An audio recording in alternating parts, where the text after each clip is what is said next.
So ಇವತ್ತು session ಬಗ್ಗೆ ತಿಳ್ಕೊಳ್ಳೋಣ.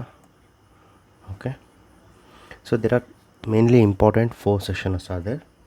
ಅದರಲ್ಲಿ ಮೊದಲಿಗೆದ್ದು ಬಂದ್ಬಿಟ್ಟು ಸಿಡ್ನಿ ಸೆಷನ್,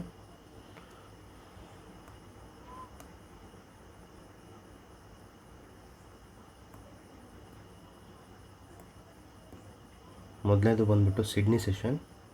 ಓಕೆ, ಸೊ ಇದ್ರ ಟೈಮಿಂಗ್ ಬಂದ್ಬಿಟ್ಟು ಓಪನ್ ಆಗೋದು ಇಂಪಾರ್ಟೆಂಟ್, ನೋಟ್ ಡೌನ್ ಮಾಡ್ಕೊಳ್ಳಿ.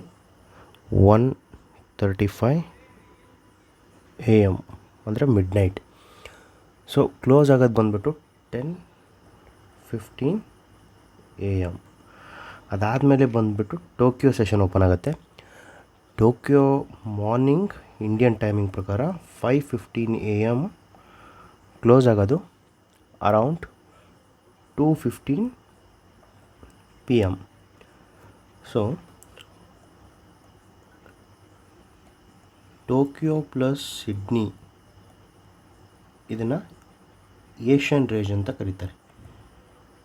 ಓಕೆ, ಸೊ ಅದಾದಮೇಲೆ ಸ್ಟಾರ್ಟ್ ಆಗೋದು ನಮ್ಮ London market, one of the biggest market. So ಇದರಲ್ಲಿ ವೋಲ್ಟಾಲಿಟಿ ತುಂಬ ಇಂಪಾರ್ಟೆಂಟ್, ಲೈಕ್ ತುಂಬ ಜಾಸ್ತಿ ಇರುತ್ತೆ. ಸೊ ಇದು ಓಪನ್ ಆಗೋದು ಅರೌಂಡ್ 1:30 PM ಆ್ಯಂಡ್ ಕ್ಲೋಸ್ ಆಗೋದು ಬಂದುಬಿಟ್ಟು 10:30 PM. ಓಕೆ, ಆ್ಯಂಡ್ ಅದಾದಮೇಲೆ ಓಪನ್ ಆಗೋದು New York, one of the biggest market in the world. NASDAQ ಕೂಡ ಓಪನ್ ಆಗೋದು ಇದೇ ಟೈಮಲ್ಲಿ.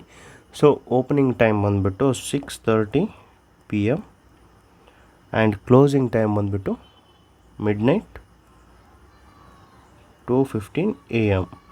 ಸೊ ಇಂಡಿಯಾದಲ್ಲಿ ಫಾರೆಕ್ಸ್ ಟ್ರೇಡರ್ಸ್ ಟ್ರೇಡ್ ಮಾಡೋ ಟೈಮಿಂಗ್ ಬಂದುಬಿಟ್ಟು around 6:30 PM to 11:15 PM.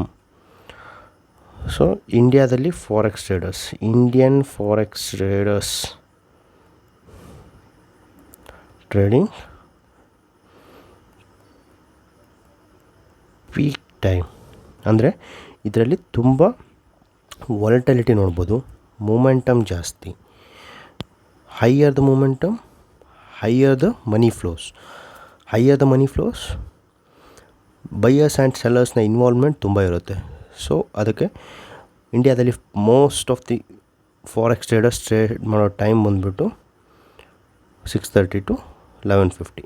So this is all about sessions. So ನಮ್ಮ ಚಾನಲ್ಗೆ ಸಬ್ಸ್ಕ್ರೈಬ್ ಮಾಡಿ, ಹಾಗೆ ಶೇರ್ ಮಾಡಿ ನಿಮ್ಮ ಫ್ರೆಂಡ್ಸ್ ಜೊತೆಗೆ. ಇದೇ ಥರ ಫಾರೆಕ್ಸ್ ಇನ್ಫಾರ್ಮೇಷನ್ನ ಈ ಚಾನಲಲ್ಲಿ ಕೊಡ್ತಾನೆ ಹೋಗ್ತಿರ್ತೀವಿ. ಧನ್ಯವಾದಗಳು.